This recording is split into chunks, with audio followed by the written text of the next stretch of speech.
मैं डॉक्टर ओम प्रकाश आनंद, योग प्राकृतिक चिकित्सा प्लस विशेषज्ञ, प्रधान चिकित्सक, देव अंतर्राष्ट्रीय योग केंद्र गीतानगर कानपुर, प्रधान योग आचार्य, देव अंतर्राष्ट्रीय योग केंद्र मोतीझील कानपुर, प्रेसिडेंट INO नई दिल्ली,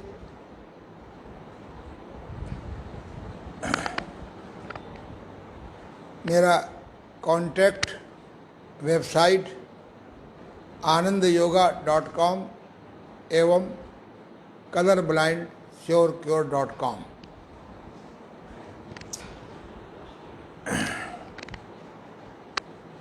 अपनी परमार्थिक इच्छा के वशीभूत होकर गुरुओं के मिशन को जनमानस तक पहुंचाने के लिए गांधी जी के सपने को साकार करने के लिए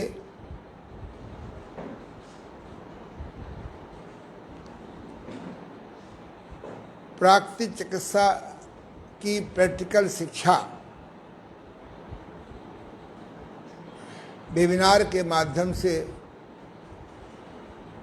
आप सब लोगों के पास पहुंचाने के उद्देश्य से प्रैक्टिकल प्राकृतिक चिकित्सा ट्रेनिंग का यह तीसरा दिन है। प्रथम दिन हम लोगों ने सुना था आधुनिक प्राकृतिक चिकित्सा का इतिहास। भारतवर्ष में प्राकृतिक चिकित्सा के प्रणेता राष्ट्रपिता महात्मा गांधी जी का अध्ययन और उनकी लिखित पुस्तकें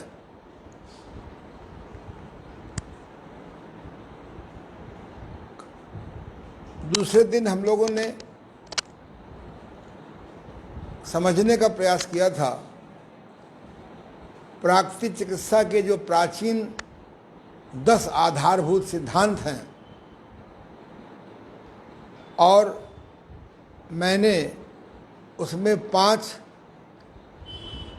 आधारभूत सिद्धांत देश काल परिस्थिति के अनुसार सम्मिलित किए। प्राचीन 10 मौलिक सिद्धांतों में पहला सिद्धांत है सभी रोग एक हैं, उनके कारण एक हैं, उनकी चिकित्सा एक सी है। कल मैंने एक एग्जाम्पल दिया था, उदाहरण दिया था। एक परिवार है जिसको प्रकृति के सिद्धांतों की जानकारी नहीं है, स्वास्थ्यवर्धक आहार वहाँ बनता ही नहीं है, उनकी दिनचर्या बिल्कुल स्वास्थ्यवर्धक के उल्टा है। सब लोग 12-1 बजे सोते हैं, 7-8-9 बजे उठते हैं। उनके घर में व्यायाम नाम की कोई चीज़ नहीं कोई करता। योगासन प्राणायाम तो बहुत दूर की चीज़ है। सब लोग ठूस ठूस के नाश्ता करते हैं रोग कारक। भोजन में भी रोटी दाल चावल 90%, 10% सब्जियां होती हैं। तीसरे पहर भी कोई ना कोई तला हुआ, और रात को भी भोजन पराठा पूड़ी, और सोते समय प्रायः ताकत के नाम से दूध।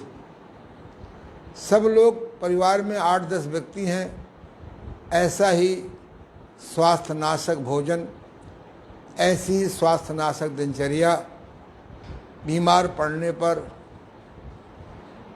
वर्तमान प्रचलित सबसे अधिक एलोपैथिक का सहारा, सुबह से शाम तक 10-12 गोलियां खाना, पर एक सी खराब दिनचर्या, एक सा खराब भोजन के बावजूद भी रोग सबको अलग अलग होते हैं, एक सा नहीं होता।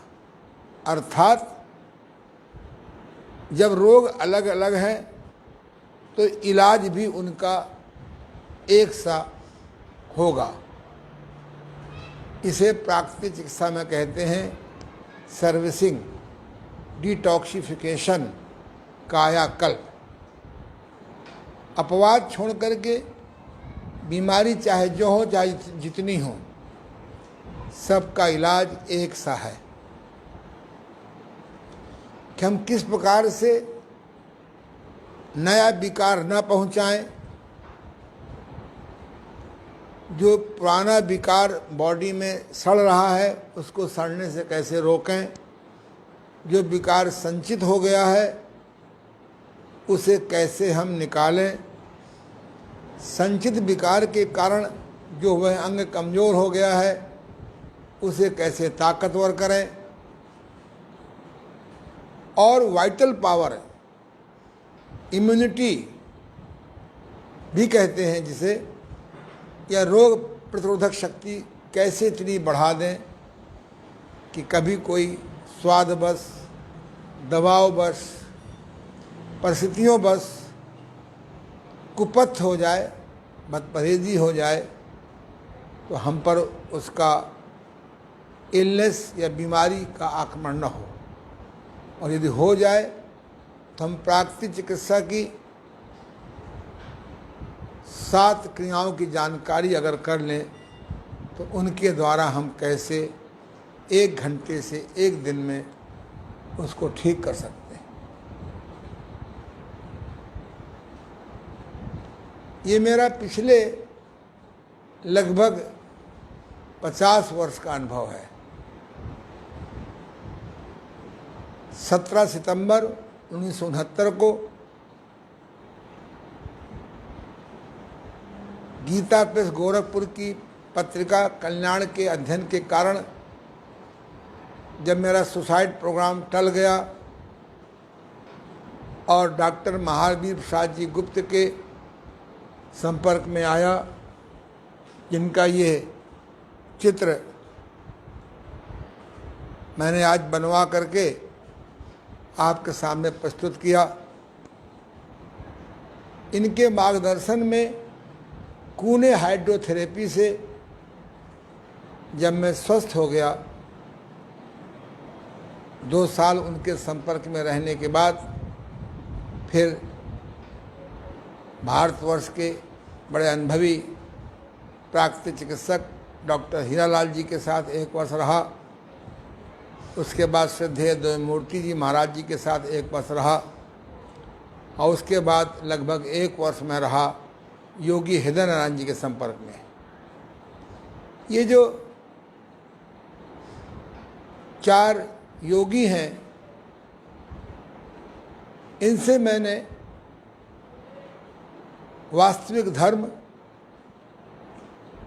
मन और आत्मा का क्या है और कुदरत का कानून क्या है, जिसके पालन करने से हम स्वस्थ रहें और जिसके पालन न करने से हम बीमार होते हैं, अध्ययन करने के बाद अन्य डगलस थेरेपी भी जोड़ता चला गया। लेकिन प्राकृतिक चिकित्सा को आप वैसे ही मान के चलिए जैसे गणित में एक संख्या होती है 1 यानी 1। अगर एक संख्या के दाहिनी तरफ 1 0 बढ़ा दें तो 1 10 के बराबर हो जाएगा, उसी तरफ 1 0 और बढ़ा दें तो 100 हो जाएगा, 1 0 और बढ़ा दें तो 1000 हो जाएगा, 1 जीरो और बढ़ा दें तो 10,000 हो जाएगा। जितने जीरो बढ़ाते जाएंगे, अर्थात प्राकृतिक चिकित्सा के साथ यदि हम योग चिकित्सा, रेकी चिकित्सा, चुंबक चिकित्सा, एक्यूप्रेशर रिफ्लेक्सोलॉजी चिकित्सा, लाफिंग थेरेपी, सब कॉन्शियस फियर निकालो थेरेपी आदि जोड़ते चले जाएंगे तो रोगी को जल्दी ठीक होने में सहायता मिलेगी। लेकिन प्राकृतिक चिकित्सा में जो एक है, अगर इसके बाईं तरफ जीरो बढ़ाएंगे तो एक ही बना रहेगा। ये बात मैंने इसलिए बताई है कि बहुत से लोग जो मेरे बारे में नहीं जानते हैं, बिना ज्ञान के भ्रमित टिप्पणी करते हैं। मैं मूल में प्राकृतिक चिकित्सक हूँ, मेरा प्राकृतिक कंसेप्ट क्लियर है। शीघ्र लाभ के लिए मैंने 10 पद्धतियों को जोड़ रखा है। तो आइए आज हम प्राकृतिक चिकित्सा के दूसरे सिद्धांत को समझेंगे। प्राकृतिक चिकित्सा का दूसरा सिद्धांत है, रोग का प्रधान कारण कीटाणु नहीं है। रोग का प्रधान कारण कीटाणु नहीं है। रोग का प्रधान कारण, मूल कारण, वास्तविक कारण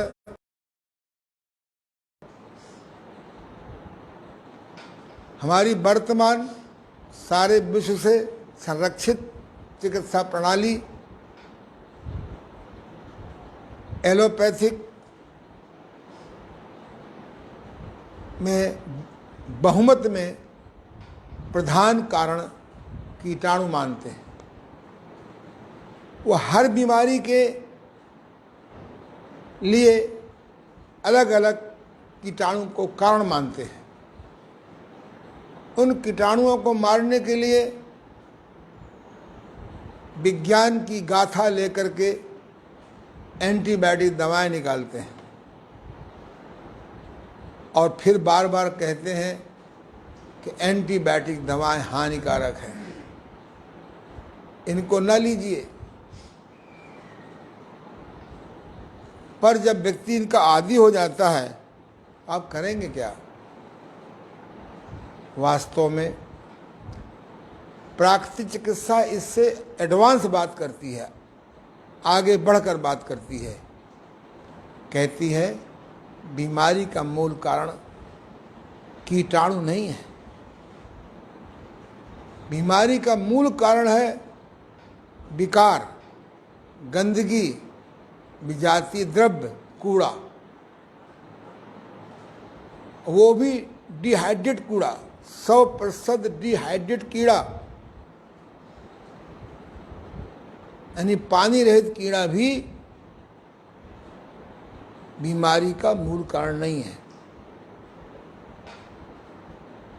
एक सिद्धांत मेरे गुरुदेव कहा करते थे, मेरे बगल में बैठे हैं डॉक्टर महावीर प्रसाद जी गुप्त, बिंदकी वाले, कि जहाँ कूड़ा वहाँ कीड़ा, जहाँ कूड़ा वहाँ कीड़ा। जो कूड़ा तर, जो कूड़ा पानी से तर, वह जर्म्स, बैक्टीरिया, वायरस का घर। आज इस सिद्धांत को जन जन में पहुंचाने की आवश्यकता है।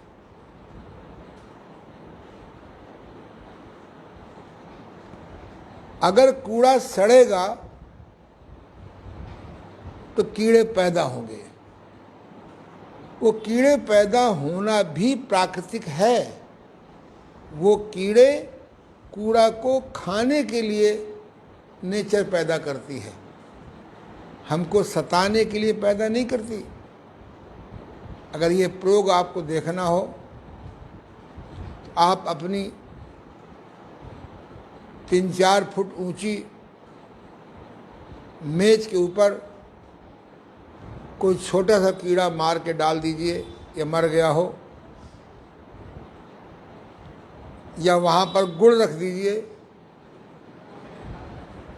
कुछ देर में चींटियाँ आ जाएंगी, चींटा आ जाएंगे। उस कीड़े में हजारों चींटियाँ आ सकती हैं और वो चींटियाँ तब तक वहाँ पर आसपास घूमती रहेंगी, उस कीड़े की गंदगी को खाती रहेंगी जब तक कूड़ा नष्ट नहीं, कीड़ा का अस्तित्व खत्म नहीं हो जाएगा। उसके बाद चींटियाँ कुछ देर में गायब हो जाएंगी, चींटा भी गायब हो जाएगा। यह एग्जाम्पल हम रोजाना देखते हैं, पर ध्यान आपका नहीं जाता। वो जो गंदगी है, उस गंदगी को नेचर मिटाने के लिए, वहाँ कोई नगर निगम की तरफ से कोई झाड़ू वाला नहीं है, उस गंदगी को मिटाने के लिए नेचर वहाँ पर चींटियाँ भेज देती है। मैं गांव की बात बताऊं, जब गांव में जानवर मर जाते थे, उसको ढोर कहते थे, वो घर के बाहर डाल दिया जाता था। विदिन सम मिनट्स के अंदर सैकड़ों गिद्ध आ जाते थे और 2-3 घंटे में उसका मांस, उसका खून, उसके सारे ऑर्गन्स सारे मिलकर चट कर जाते थे, कोई हड्डियां रह जाती थी। अगर ढोर आपका नहीं मरे, नहीं डालेंगे तो गिद्ध को बुलाते रहिए, एक गिद्ध नहीं आएगा। यह अलग बात है कि दुर्भाग्य से अब गिद्ध सब मर गए या गायब हो गए, क्योंकि जब उनको खाना नहीं मिलेगा तो क्यों गिद्ध बचेंगे। तो वो गिद्ध जो है नेचर ने बनाया है सफाई के लिए। अब यहाँ पर एक बात मैं और बता दूं, कीटाणु शब्द जब भी मैं बोलूँगा उसको 3 भागों में बांट लीजिए। अंग्रेजी में जर्म्स, बैक्टीरिया, वायरस। जर्म्स की हिंदी होती है कीटाणु, जो स्थूल आंखों से देखा जा सकता है, चींटी है, चींटा है, छिपकली है आदि। जिनको हम आंखों से नहीं देख सकते हैं उसका नाम है बैक्टीरिया, हिंदी में कहेंगे विषाणु। और जब इनको हम मारेंगे तो कुछ दिनों बाद पैदा हो जाते हैं वायरस, जिनको कहेंगे हम सूक्ष्म विषाणु। हम कीटाणु को, जर्म्स को खुली आंखों से देख सकते हैं। बैक्टीरिया को या वायरस को हम माइक्रोस्कोप, एक मशीन आती है, उसके द्वारा ही देख सकते हैं। और जो वायरस है, इसको न खुली आंखों से देख सकते हैं, न आप माइक्रोस्कोप से देख सकते हैं, बल्कि एक इलेक्ट्रॉन माइक्रोस्कोप आता है, उससे मालूम पड़ता है कि ये वायरस है। वायरस लाखों प्रकार के होते हैं, पूरी वायरसोलॉजी पर अध्ययन किया गया है। और इस समय एक वायरस का बड़ी गजब की प्रसारित हो रहा है। दिन भर टीवी वाले चिल्लाते हैं, दिन भर अखबार वाले चिल्लाते हैं, हरदम मोबाइल में जब भी किसी को मोबाइल करो तो वो आपको आगाह करते हैं। एक कोरोना नाम का वायरस उत्पन्न हो गया है या उत्पन्न किया गया है, ये एक विवादित विषय है, खोज का विषय है। लंबे समय के बाद ओपन होगा तो ये वायरस पैदा हुआ है कि पैदा किया गया है। लगभग 6-7 महीने हो गए हैं। 2, 3, 4, 6 महीने में वैक्सीन का इंतज़ार किया जा रहा है, खोज की जा रही है। आदेश हुआ है कि सबको एक एक लगाया जाएगा। जिस दिन ये प्रक्रिया पूरी होना शुरू हो जाएगी, एक नया कीटाणु पैदा होगा,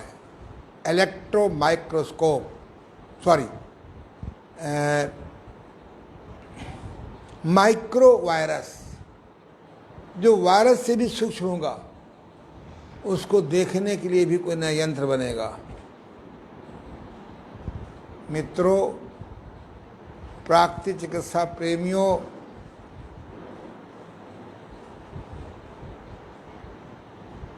बीमारी का जो कारण है, मूल न वायरस है और न ही बैक्टीरिया है और ना ही जर्म्स है। इसका कारण है कूड़े की सड़ान।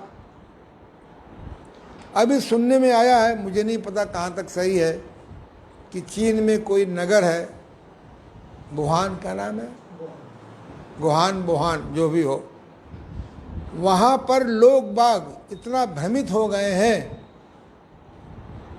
कि शाकाहारी छोड़ के अन्नाहारी छोड़ करके कीड़ा मकोड़ाहारी हो गए हैं। और वो अज्ञानता बस उस फर्मेंटेड कीटाणुओं को खाते हैं, जीवों को खाते हैं, सांप चूहा खाते हैं। उसका फर्मेंटेशन ही तो उनकी बॉडी में पैदा हुआ।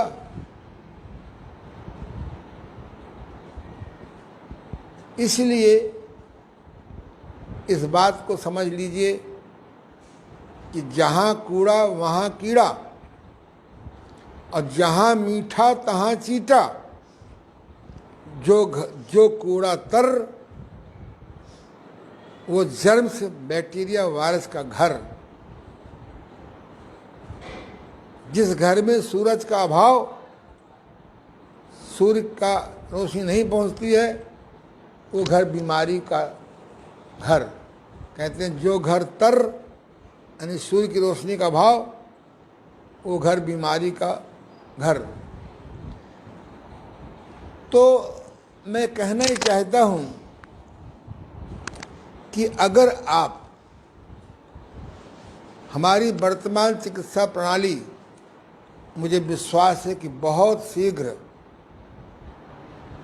अपने भूल को स्वीकार करके लौटेंगे नेचर की ओर। वह संचित विकार को सड़ने से रोकेंगे और संचित विकार को नहीं पहुंचाएंगे। और आज हमारी वर्तमान चिकित्सा प्रणाली खुल्लम खुल्ला कहने लगी है कि आप जीवन स्टाइल बदलिए, अपना आहार विहार बदलिए, घूमने जाइए, योगासन करिए, प्राणायाम करिए, मेडिटेशन करिए, शाकाहारी बनिए, दवाओं को इमरजेंसी में ही प्रयोग करिए। मैं दावे से कहता हूं कि वो दिन दूर नहीं जब इन अस्पतालों में प्राकृतिक चिकित्सा की 7 क्रियाएं रखी जाएंगी। यद्यपि आदेश लंबे समय से है कि अस्पताल में एक नेचुरोपैथी का विंग होना चाहिए, जहाँ स्टीम बाथ की व्यवस्था हो, मड बाथ की व्यवस्था हो, सन बाथ की व्यवस्था हो, मालिश की व्यवस्था हो, कट स्नान की व्यवस्था हो, मेहन स्नान की व्यवस्था हो, और जहाँ पर रसाहार, फलाहार, निराहार,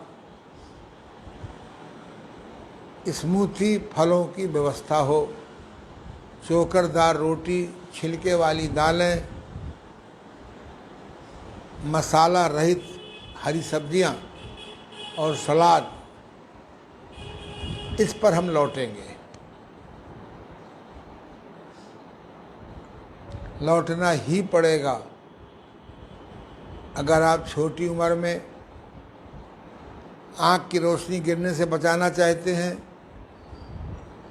श्वास की बीमारी से बच्चों को बचाना चाहते हैं, मोटापा से अपने बच्चों को बचाना चाहते हैं, diabetes, blood pressure, heart trouble, गठिया आदि से अपने को बचाना चाहते हो, अपने घर को बचाना चाहते हो, इस देश को बचाना चाहते हो, पूरे विश्व को बचाना चाहते हो, तो आपको प्राकृतिक चिकित्सा की ओर लौटना पड़ेगा। प्राकृतिक चिकित्सा का दर्शन समझना होगा और प्राकृतिक भोजन को समझना होगा।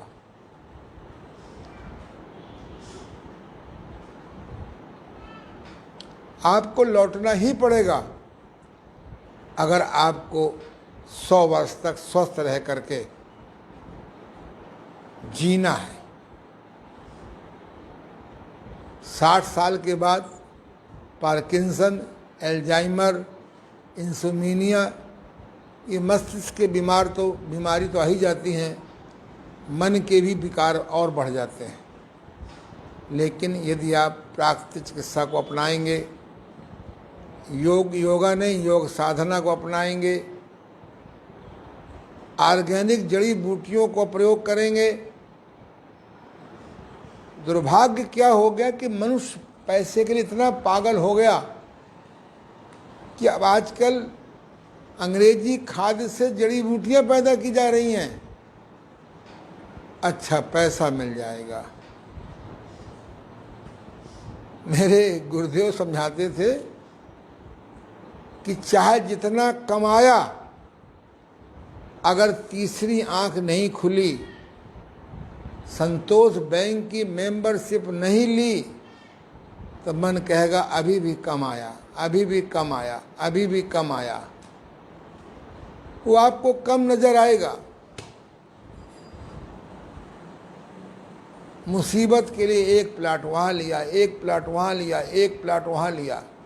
मेरे गुरुदेव कहा करते थे, पैसा एकत्र करना ही है तो खुशियों के लिए इकट्ठा करो, किसी को खुश करने के लिए इकट्ठा करो, किसी गिरे को उठाने के लिए पैसा इकट्ठा करो, किसी अपढ़ को पढ़ाने के लिए पैसा इकट्ठा करो, किसी रोगी को निरोगी बनाने के लिए पैसा इकट्ठा करो, किसी निर्वस्त्र को वस्त्र का इंतजाम करने में इकट्ठा करो। तो प्राकृतिक चिकित्सा के इस सिद्धांत को, जैसे कल आपने समझा था कि सभी रोग का कारण एक, सभी रोग एक विकार, सभी रोगों का नाम कारण एक विकार, सभी रोगों का इलाज एक विकार का निकालना। कल मैंने ये भी बताया था, विकार पहुँचने के 2 कारण, 2 प्रवेश द्वार बताए हैं लुई कोने ने। हमने इसको 7 द्वार निकाल दिए हैं, आगे बताएंगे। एक मुख के द्वारा भोजन करते हैं। अगर आप अप्राकृतिक भोजन करेंगे, हानिकारक तला हुआ भोजन करेंगे, बासी तिबासी भोजन करेंगे, इससे हमारी बॉडी में फैट मैटर जमा होगा। गंदी वायु में रहेंगे, गंदी वायु लेंगे, गंदी वायु में प्राणायाम करेंगे, हमारे फेफड़े कमज़ोर होंगे, रक्त की शुद्धता कमज़ोर होगी, तो हृदय कमज़ोर होगा, हमारी वाइटल पावर घट जाएगी। आज हम देखते हैं शहरों में पहाड़ों को पीस पीस करके अपार्टमेंट बना दिए गए हैं। 80 अपार्टमेंट है यहाँ पर, और पेड़ 80 के 8 पेड़ नहीं लगाए जा रहे हैं।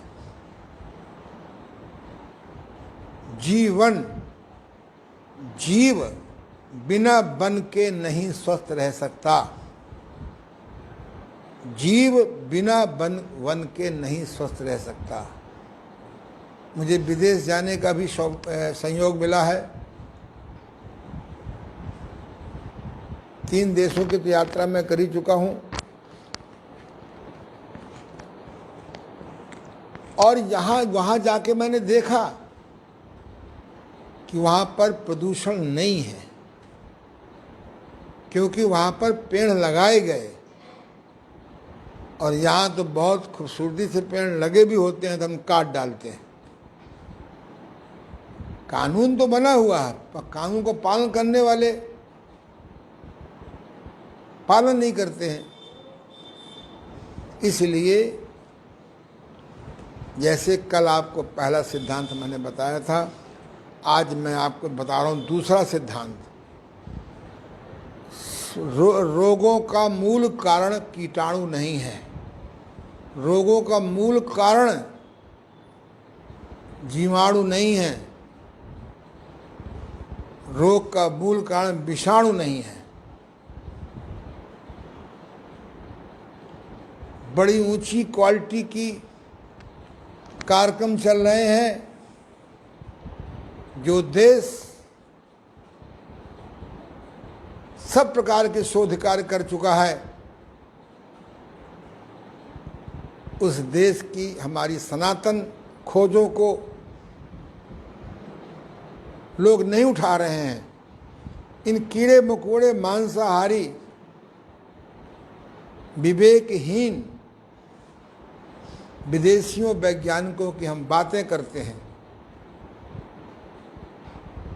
हमारे देश की संस्कृति का आधार था वसुधैव कुटुंबकम, इनका आधार है संसार एक बाजार है। दुनिया में जितना ज़्यादा MBA बढ़ेंगे, कोल्ड स्टोरेज बढ़ेंगे, बैंकों में ब्याज घटेगा, शिष्टाचार के माध्यम से करोड़ों रुपया गायब होगा, उतनी बीमारियां बढ़ेंगी। क्योंकि उनके लिए तो संसार वसुधैव कुटुंबकम है, सॉरी बाजार है।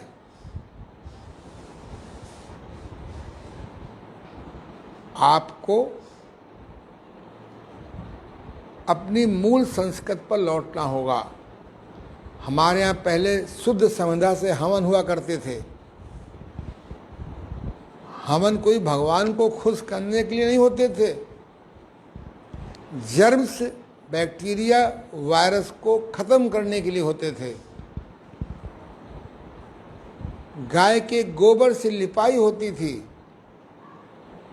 हमारे बहुत अच्छे शुभचिंतक हैं श्री पुरुषोत्तम तोषणीवाल जी, जो गौशाला भौती के पुनः महामंत्री हो गए हैं। उन्होंने गाय के गोबर से कपड़ा बनाया है और दिखाया मुझे कि किस प्रकार से हम अगर मोबाइल में उसको लगा दें कपड़े को तो रेडिएशन जीरो हो जाता है, किस प्रकार से हम कमरे में लगा दें तो हमारा रेडिएशन जीरो हो जाएगा। ऐसे व्यक्तियों को नोबेल प्राइज मिलना चाहिए। मैं भगवान से प्रार्थना करता हूँ कि हमारी सरकार ऐसे लोगों को बुलावे, मुझे नोबेल प्राइज न दे, पर मेरी खोजों का सम्मान करे, पहुँचावे। मैं धन्यवाद करता हूँ कोरोना को, जिसके 6 महीने के संकट से हम आपको विवरण के द्वारा, फेसबुक के द्वारा, यूट्यूब के द्वारा एक गिलहरी वाला प्रयोग कर रहे हैं। याद रखें कि हम ठीक से हाथों को धोना सीखें, ठीक से नहाना सीखें, अपने घर को स्वच्छ रखना सीखें। हम अपने मोहल्ले को कूड़ा रहित बनावें, अपने शहर को कूड़ा रहित बनावें, उस कूड़े को प्रॉपर मैनेज किया जाए। विदेशों में तो कूड़े से बिजली बनाई जा रही है, हमारे यहाँ कूड़े से जर्म से बैक्टीरिया वायरस पैदा हो रहे हैं और मनुष्य को बीमार कर रहे हैं। इसलिए हम ऐसा भोजन करें कि जिससे बॉडी में, शरीर में विजातीय द्रव्य एकत्र न हो। एकत्र हो जाए तो सड़ने न पावे, सड़ने लगे तो हम प्राकृतिक चिकित्सा की निष्कासक क्रियाओं से, डिटॉक्सिफिकेशन क्रियाओं से हम उसको नष्ट कर दें। आज संसार में, छोड़ दो जब मैं भारतवर्ष की बात करता हूँ, अगर भारतवर्ष में राष्ट्रपिता महात्मा गांधी की बात मान करके प्राकृतिक चिकित्सा का महत्व दिया जाता, इस 70 साल में संसार का गुरु नहीं होता, केवल ब्रह्मांड का गुरु बन जाता। चलो देर आए दुरुस्त आए। 18 नवंबर को हम लोग वर्तमान सरकार द्वारा घोषित प्राकृतिक चिकित्सा दिवस मनाएंगे, तीसरा प्राकृतिक चिकित्सा दिवस। बड़ा स्लो मेथड चल रहा है। यूनिवर्सिटियां भी 10, 20, 50 विद्यार्थी तैयार करेंगे 4.5 साल में।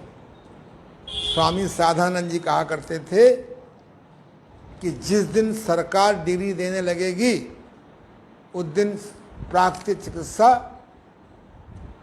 कछुए से भी स्लो विकास होगा। हमको ऐसे विद्यार्थी तैयार करने हैं, रिटायर आदमी तैयार करने हैं, जो मेरी इस 1 महीने की थ्योरी ट्रेनिंग से और वो लोग 10 दिन मेरे पास आकर के इसकी प्रैक्टिकल ट्रेनिंग ले ले, समाज में 90 दवा से 100 में 90 दवा से निराश रोगियों को वो ठीक कर सकते हैं। इसमें क्या डिग्री की आवश्यकता है?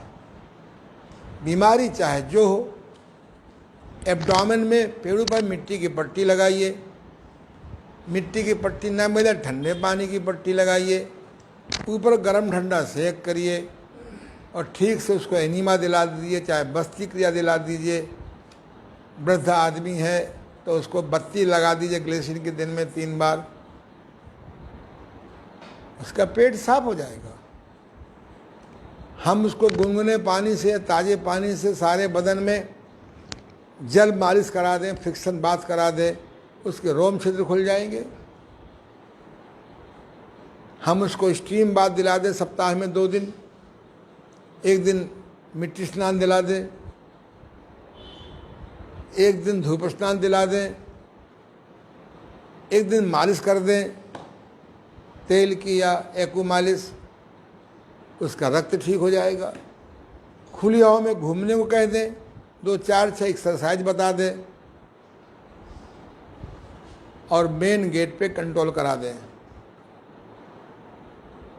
ठंडा स्नान दिला दें। शारीरिक नपुंसकता दूर करने के लिए, नर्वस सिस्टम को स्ट्रांग करने के लिए मेहन बाथ दिला दें। लिंग में ठंडा पानी डलवाएं। पैर ठंडे रहते हो तो गर्म पात दिला दें। और रामचरित मानस की एक चौपाई घर घर पहुंचा दें। करहि आहार साक फल कंदा, सुमरे ब्रह्म सतचित आनंदा। सुबह के टाइम गाजर, मूली, सलजम, चुकंदर बढ़िया सलाद बना लें। व्यायाम के बाद, घूमने के बाद भरपेट खा लें। भोजन के पहले सलाद क्यों खाएं? हम नाश्ते में सलाद क्यों न लें? फुजला पहुंच जाएगा, रफित पहुंच जाएगा। दोपहर में अपने एरिया के 4-5 प्रकार के फल बढ़िया भोजन के तहत थाली में काट लें और दोपहर में ये ले लें। तीसरे पहर अपनी जेब के अनुसार से मौसमी का या संतरा का या अनार का रस पी लें, अंगूर का रस पी लें, और ना हो तो लौकी का रस निकाल लीजिए। एक बड़ा भारी भ्रम हो गया है कि ये फल हैं, ये शाक हैं। हमारे गुरुदेव कहते थे कि परमात्मा ने, फल की अंग्रेजी होती है रिजल्ट। लौकी इज द रिजल्ट ऑफ लौकी का पेड़। करेला इज द रिजल्ट ऑफ करेले का पेड़। भिंडी इज द रिजल्ट ऑफ भिंडी का पेड़। रिजल्ट माने फल।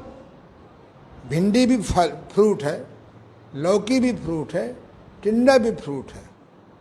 ये मधुर फल हैं और फल जिनको आप कहते हैं वो मधुर फल हैं। अगर आप मधुर फल से ज़्यादा अमधुर फल खाएं, बिना आग की पकी सब्जियां सलाद के रूप में खाएं, या बॉइल्ड खा लीजिए। वैसे मैं बॉइल्ड के पक्ष में नहीं हूँ, फिर भी समझौता योग होता है।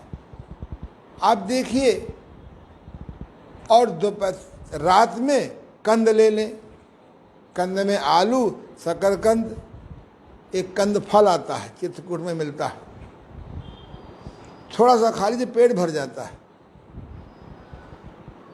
और अगर कंद नहीं मिलता तो आप दलिया में खूब सब्जी मिला लीजिए हरी। एक बात और याद रखें, जिस सब्जी का छिलका ऊपर से हरा नहीं है वो हरी सब्जी नहीं है। फूल गोभी हरी सब्जी नहीं है, बैंगनी रंग का बैंगन हरी सब्जी नहीं है, आलू हरी सब्जी नहीं है, घुइयां सब्जी नहीं है। मैं खाने को मना नहीं करता हूं। आप सब्जी में आलू मिलाइए, अब आलू में हरी सब्जी मिलाते हो। आलू इतना, हरी सब्जी इतना। हम कहते हरी सब्जी इतना, आलू थोड़ा। आलू सस्ता भी हो जाएगा। 2 रुपए किलो में लोग आलू खरीदते हैं किसान से, कोल्ड स्टोरेज में जमा करके फिर 30 रुपए, 40 रुपए, 50 रुपए किलो बेचते हैं। हमारी सरकार को इधर ध्यान जाना चाहिए। ये कोल्ड स्टोरेज भी महंगाई बढ़ाने बहुत सहायता करते हैं। इसलिए आप लोग शाम को रोटी खाओ, हरी सब्जी खाओ। दालों में एक छोटा सा, मेरे एक मित्र हैं श्री वासुदेव जी बंसल ग्वालियर के, उनकी बहुत प्यारी किताब है खेल खेल में योग, बहुत जल्दी प्रकाशित करने जा रहा हूँ। वो कहते थे, जो जल्दी पचता है, जो जल्दी सड़ता है वो जल्दी पचता है, जो देर में सड़ता है वो देर में पचता है, जो ना ही सड़ता है वो ना ही पचता है। पूरी पचती नहीं है, वो निकल जाए यही बड़ी भारी बात है। पराठा पचता नहीं है, वो कब्ज, गैस, एसिडिटी पैदा न किए निकल जाए बड़ी भारी बात है। रोटी बिना घी की चिपड़ी जल्दी सड़ती है, अमरूद जल्दी सड़ता है, सेब देर में सड़ता है। मैंने एक और निकाला फार्मूला, जो जल्दी उगता है वो जल्दी पचता है, जो देर में उगता है वो देर में पचता है। आप मूंग को रात को भिगोइए, सवेरे बांध दीजिए, आएगा। मूंग मोठ अंकुर जल्दी निकालते हैं, सोयाबीन, मूंगफली देर में निकालते हैं। इसलिए अगर आपका पाचन कमजोर है, और है,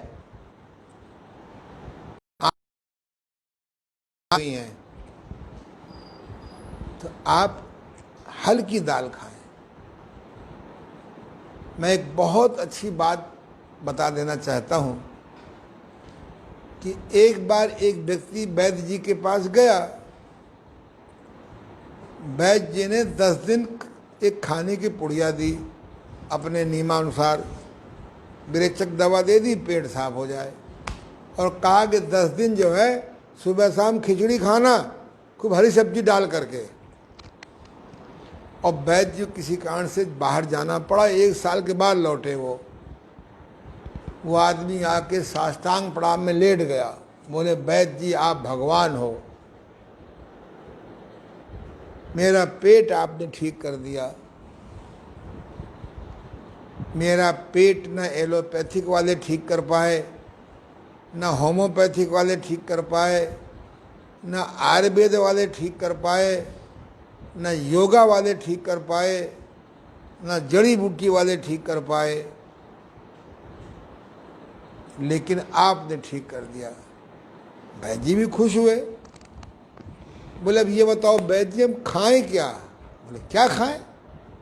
बोले मैं साल भर से खिचड़ी ही खा रहा हूँ खूब सब्जी डाल करके, आप मिले नहीं, हमने खाना बदला नहीं।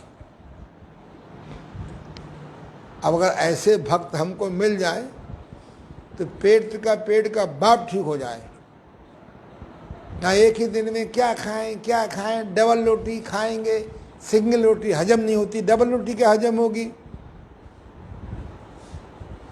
प्राकृतिक चिकित्सा का आधार ही भोजन सुधार है, संयम है। तो मैंने आपको बताया कि बीमारी का जो मूल कारण है वो कीटाणु नहीं है।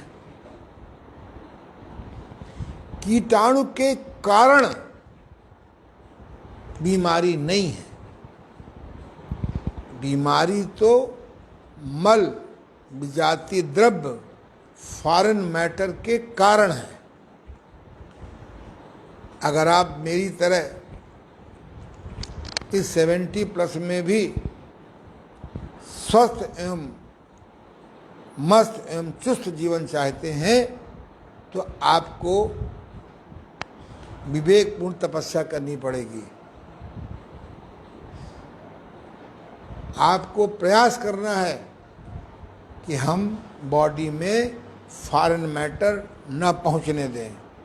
पहुंच गया है तो स्टीम बाथ से, सन बाथ से, मड बाथ से, एनीमा से, बस्ती से, मिट्टी की पट्टी से, टब बाथ से, ब्रेकफास्ट से, ब्रेक दोपहर के आग के पके भोजन से को बंद कर दें। अभी हमारे एक शिष्या आई थी आज मिलने, सालू। उसने बताया कि गुरुजी मेरा तो वजन 8 किलो घट ही गया। मैं अपने यहाँ लोगों को वजन घटाने लगी 3 किलो प्रति महीना, 5 किलो प्रति महीना।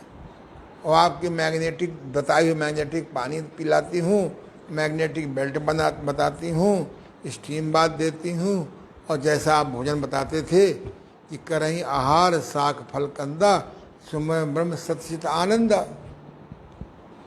तो इसलिए आपको प्राकृतिक चिकित्सा समझना होगा। प्राकृतिक चिकित्सा का दूसरा सिद्धांत है रोग का कारण कीटाणु नहीं है। और मैं भविष्यवाणी कर रहा हूँ, पहले भी मैंने 30 साल पहले की थी, 50 साल पहले की थी, जब नया नया मच्छर पैदा हुए थे। मलेरिया, मच्छर से मलेरिया होता है।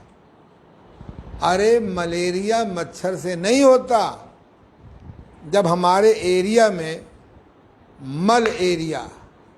मल जब हमारे एरिया में इस शरीर में इकट्ठा हो जाता है वो सड़ता है, और जब बाहरी वातावरण में मच्छर पैदा हो जाते हैं तो वो काटते हैं, तो अंदर का मल और बाहर का मल यानी मलेरिया, एरिया में मल इकट्ठा हो जाता है, सड़ता है, तो मलेरिया हो गया। खूब डीडीटी पाउडर डाला गया। अब ऐसे ऐसे मच्छर पैदा हो गए हैं कि वो डीडीटी काम नहीं कर रही है। लोग रात को घर में केमिकल सुलगा के सोते हैं, क्या स्वास्थ्य बनेगा? हमारी भारत सरकार को नीम की पत्ती का पाउडर बनाना चाहिए, गाय के गोबर की कॉयल बनानी चाहिए, गौशाला भौती में बनती भी है, इसको जलाइए, रात भर केमिकल कर। इसलिए हमको इस बात का ध्यान रखना है कि जो रोग का मूल कारण कीटाणु नहीं है। अब आप जुखाम में ये कीटाणु है, दस्त में ये कीटाणु है, बुखार में 10 तरह कीटाणु हैं। अब कीटाणु ढूंढने में लगे हैं, उसकी वैक्सीन ढूंढने में लगेंगे। प्राकृतिक चिकित्सा के अनुसार से रोग का मूल कारण कीटाणु नहीं है। इन वैक्सीन से बीमारियों का कंट्रोल नहीं होगा। और वो भी वैक्सीन ये कीड़ाहारी कूड़ाहारी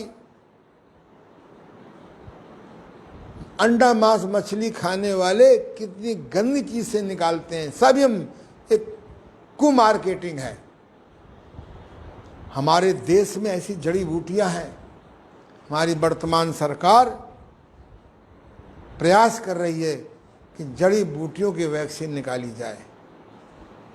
उस कीड़ाहारियों से तो वैक्सीन अच्छी है, लेकिन यह भी काम नहीं करेगी। गांधी जी के इस सपने को हमें पूरा करना होगा कि हम जन जन में प्राकृतिक चिकित्सा कैसे पहुंचाएं। हमें यूनिवर्सिटियों के सहारे नहीं रहना है कि BNYS हमारा क्या इलाज करेगा। हम उन गुरु के शिष्य हैं जिनके पास कोई डिग्री नहीं थी, गुरु परंपरा में सीखा, और मेरे जैसे लाखों लोग पिछले 70 साल में इस देश में ठीक हो गए हैं।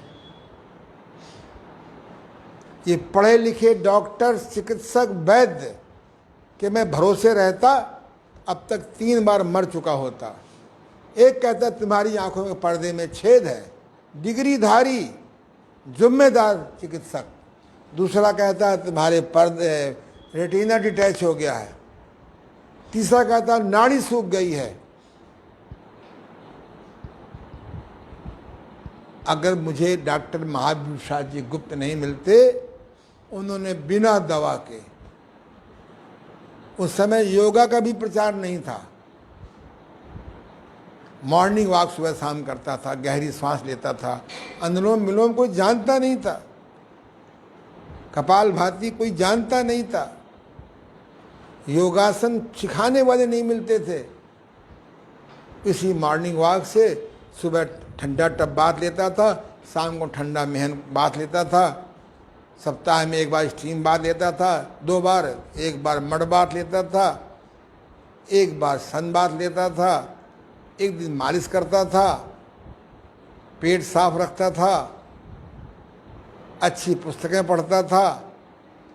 3 साल जिस मेरी बीमारी को नहीं ठीक कर पाया ये डिग्रीधारी, ऐसे भी नेचुरोपैथी में होना है। डॉक्टर साहब पैंट पहने आ लटकाए घूमेंगे और सब यही करते रहेंगे। अरे हमें लोक सेवक तैयार करने हैं। हमको रिटायर आदमियों का मैं एक प्रोग्राम बना रहा हूँ, वह रिटायर आदमी जो देश की सेवा करना चाहते हों, अपना सकारात्मक समय पास करना चाहते हों, उनकी मैं इस व्यवधान के द्वारा 1 महीने की ट्रेनिंग दे रहा हूँ। 10 दिन मेरे पास आके रह लें, सारी क्रियाएं प्रैक्टिकल सिखा दूंगा, ऐसा साहित्य दे दूंगा। आप एलोपैथी के बिगड़े हुए केस, होम्योपैथी के असफल केस, वर्तमान औषधि प्रधान आयुर्वेद से हारे हुए केस, सिद्धा से हारे हुए केस, यूनानियों से हारे हुए केस, 100 में 90 आदमियों को आप ठीक कर सकते हैं। और जिनको नहीं ठीक कर सकते हैं उनको सुखी कर सकते हैं। लेकिन रोगी आपकी बात भी तो सुने।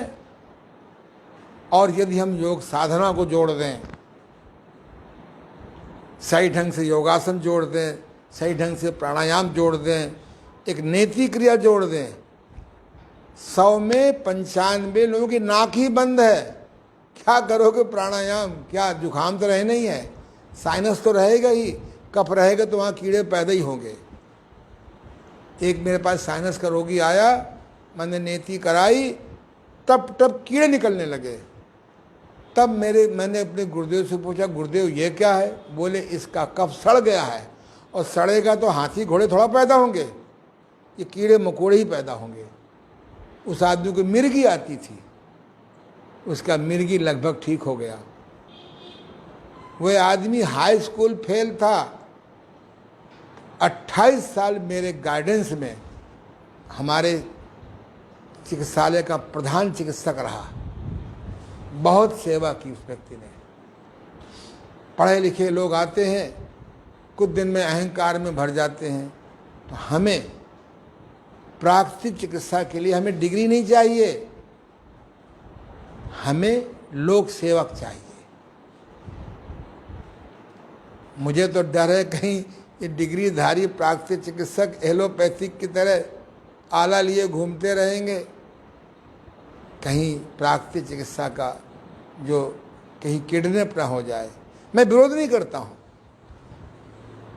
प्राकृतिक चिकित्सा के चिकित्सक डिग्रीधारी बने, लेकिन आम पब्लिक के लिए लोक सेवक बनाए जाएं। मैं स्वयं पढ़ा लिखा नहीं हूँ, डिग्रीधारी नहीं हूँ, लेकिन ये अलग बात है कि मुझे एक संस्था ने ऑनरेरियम उपाधि दी। मैं आजकल की तरह योग आचार्यों की तरह योग नहीं सीखा, लेकिन गुरुओं के अंडर में रह करके किया।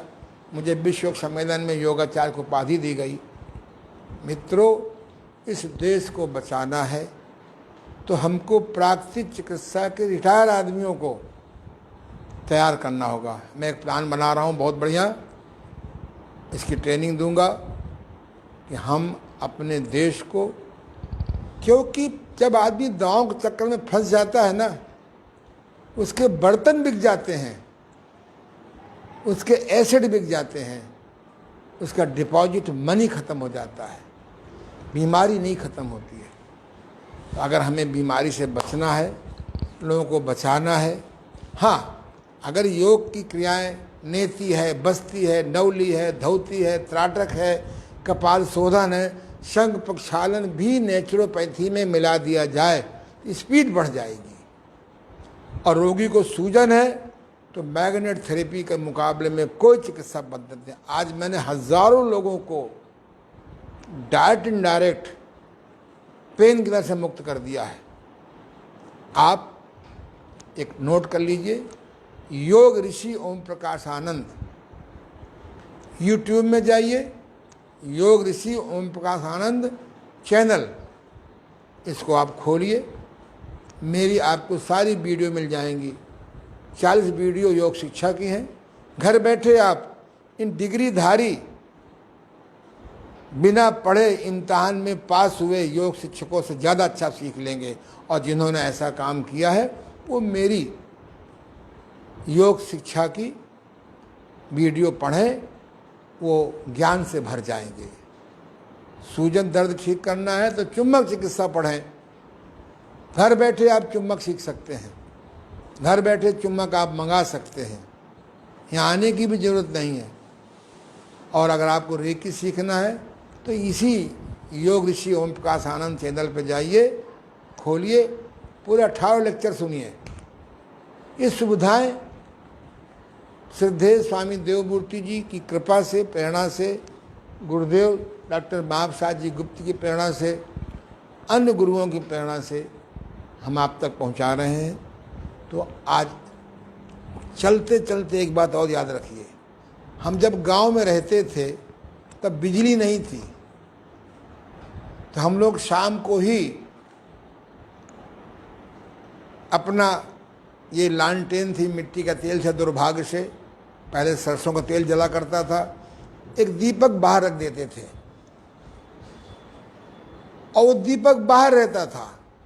सवेरे जब उठ के देखते थे तो झौवा भर, डलिया भर नाना प्रकार के कीड़े मकोड़े मरे हुए मिलते थे। ध्यान दो, बहुत गहरी बात बता रहा हूं।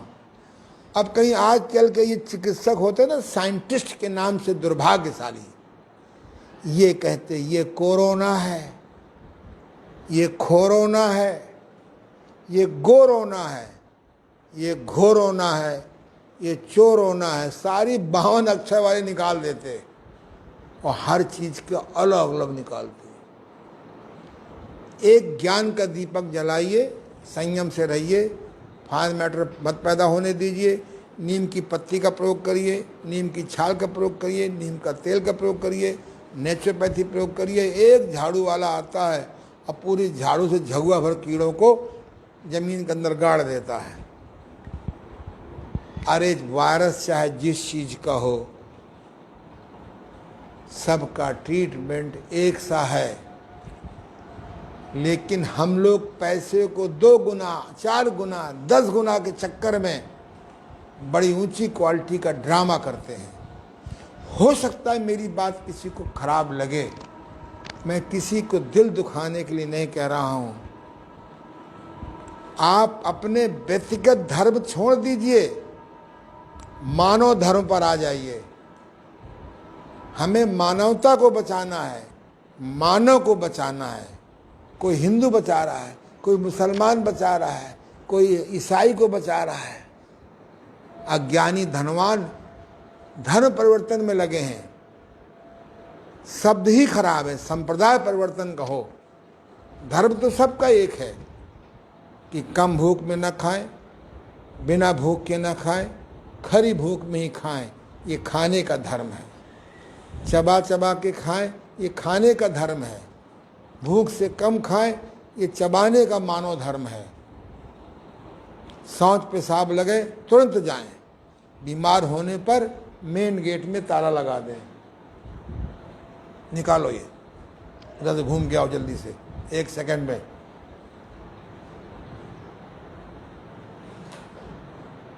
ये देखो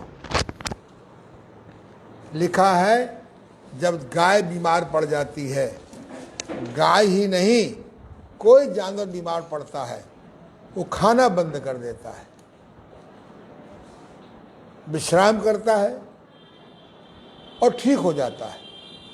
हम जानवर नहीं हैं, हम और खाते हैं। ये दवा खा के खाना, जबकि आयुर्वेद कहता है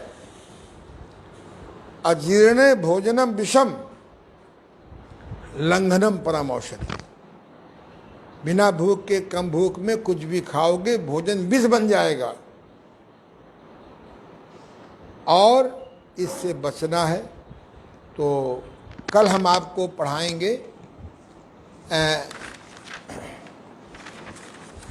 प्रकृति स्वयं चिकित्सक है। कल इसका पाठ पढ़ाएंगे आपको। कल हमको 2 पाठ पढ़ाएंगे आपको।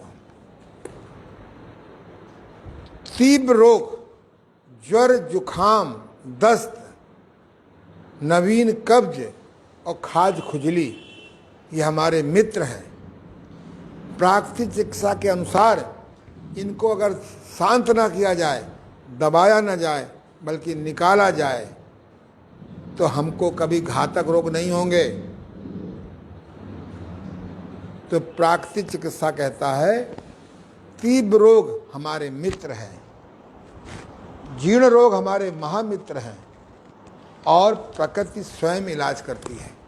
आप सबको बहुत धन्यवाद, आपने मेरी बात सुनी।